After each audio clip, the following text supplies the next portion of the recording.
Hello दोस्तों, स्वागत है आपका हमारे YouTube चैनल में। जैसा कि आप जानते हैं कि इस चैनल पर हम UP junior, UP TGT, PGT, GIC और बाकी ऑल टीचिंग एग्जाम से संबंधित सीरीज चला रहे हैं, जिसका आज पार्ट नंबर 7 है। इसमें हम पिछले वीडियो में पार्ट 6 तक अपलोड कर चुके हैं। चलिए शुरू करते हैं आज का अपने पहले सवाल से। पहला सवाल है कि भारत की सशस्त्र सेनाओं का सुप्रीम कमांडर कौन होता है?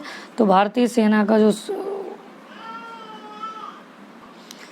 वो राष्ट्रपति होता है। ठीक है, राष्ट्रपति होता है भारत की सशस्त्र सेनाओं का जो सुप्रीम कमांडर होता है। एक दो फैक्ट पे हम और बात कर लेते हैं कि अगर आपसे पूछ लिया जाए कि राष्ट्रपति को शपथ कौन दिलाता है, तो राष्ट्रपति को सर्वोच्च न्यायालय के मुख्य न्यायाधीश द्वारा शपथ दिलाई जाती है। अगले सवाल की तरफ चलते हैं। नेक्स्ट सवाल है हमारा कि केंद्रीय मंत्रिपरिषद किसके लिए उत्तरदायी होती है? तो यह लोकसभा के प्रति उत्तरदायी होती है। किसके प्रति होती है? लोकसभा के प्रति। नेक्स्ट सवाल की तरफ चलते हैं। नेक्स्ट सवाल हमारा कि संसद के दोनों सदनों की संयुक्त बैठक की अध्यक्षता कौन करता है?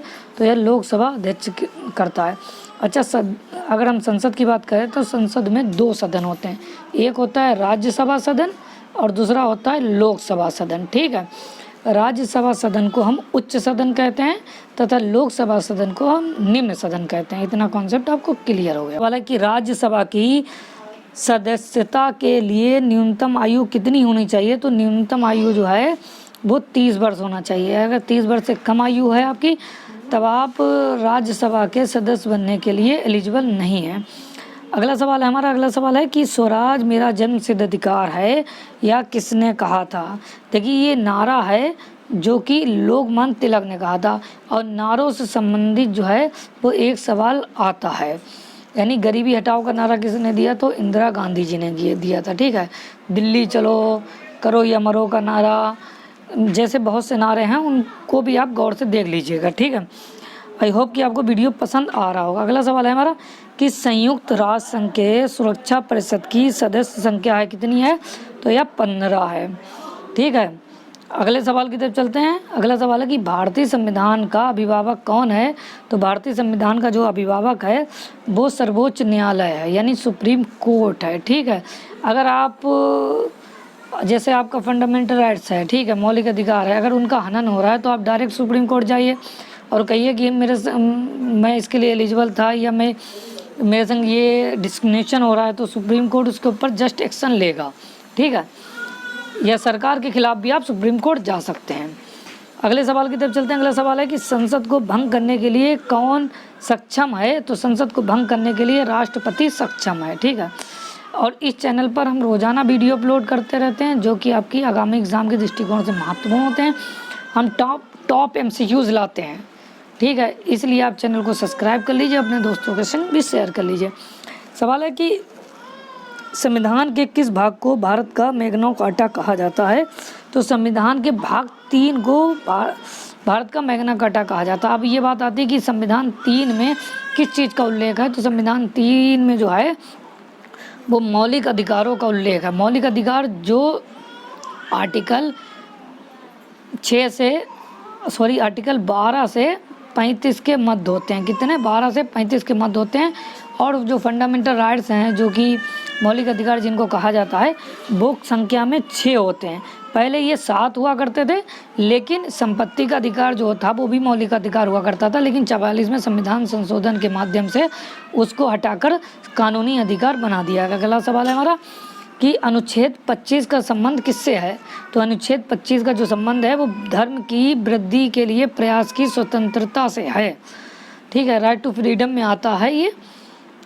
अगला सवाल है कि गोवा भारतीय गणतंत्र का एक हिस्सा कब बन गया? तो यह 1961 में गोवा जो था भारतीय गणतंत्र का एक हिस्सा बन गया। ठीक है, इतना तो आपको क्लियर हो गया। नेक्स्ट सवाल है हमारा कि दिल्ली चलो का नारा किसने दिया? तो दिल्ली चलो का नारा जो दिया था SC बोस, यानी सुभाष चंद्र बोस ने दिया था। यानी सुभाष चंद्र बोस द्वारा दिया गया था दिल्ली चलो का नारा। इससे पहले एक नारे के ऊपर और भी हम चर्चा कर चुके हैं, ऊपर देख लीजिए, फिर से मैं दिखा लेता हूँ आपको। स्वराज मेरा जन्मसिद्ध अधिकार है, यह लोकमान्य तिलक ने कहा था, और दिल्ली चलो का नारा सुभाष चंद्र बोस जी ने दिया था। ठीक है, अगला सवाल है कि रेगुलेटिंग एक्ट पारित किया गया था। कब पारित किया गया था? तो 1973 में रेगुलेटिंग एक्ट पारित किया गया था। अगला सवाल है, अगर आपको इस वीडियो की PDF चाहिए तब डिस्क्रिप्शन में मैं टेलीग्राम चैनल का लिंक दे दूंगा, उसे ज्वाइन करने के बाद आप फ्री में इसकी PDF ले सकते हैं और छोटे बड़े अपडेट के लिए भी मैं टेलीग्राम चैनल पे अपडेट कर देता हूँ। अगले सवाल की तरफ चलते हैं। अगला सवाल है हमारा कि संविधान के किस भाग में भारतीय संविधान को संशोधित करने की प्रक्रिया का उल्लेख मिलता है। यानी सवाल ये कह रहा है कि संविधान के किस भाग में संविधान को संशोधित करने की प्रक्रिया का उल्लेख है। तो भाग 20 में है। भाग 20 में मिलता है कि संविधान संशोधन की प्रक्रिया। अब अगर आपसे बोलिया जाए कि ये तो भाग हो गया 20, लेकिन किस आर्टिकल में है, यानी कौन सा अनुच्छेद के तहत हम भारतीय संविधान में संशोधन कर सकते हैं, तब आर्टिकल 368 जो है उसके तहत हम भारतीय संविधान में संशोधन कर सकते हैं। अब 368 से एक नंबर हम आपको और बता दें, 360 ये आर्टिकल जो होता है अनुच्छेद 360, यानी कि इसके तहत वित्तीय आपातकाल लगाया जाता है। ठीक है, वित्तीय आपातकाल। अगले सवाल की तरफ चलते हैं। हमारा अगला सवाल और इस वीडियो का लास्ट सवाल है कि संविधान के किस भाग में नागरिकता का उल्लेख मिलता है। तो संविधान के भाग 2 में नागरिकता का उल्लेख मिलता है।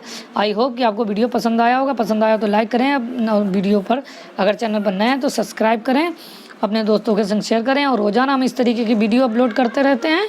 धन्यवाद, शुक्रिया।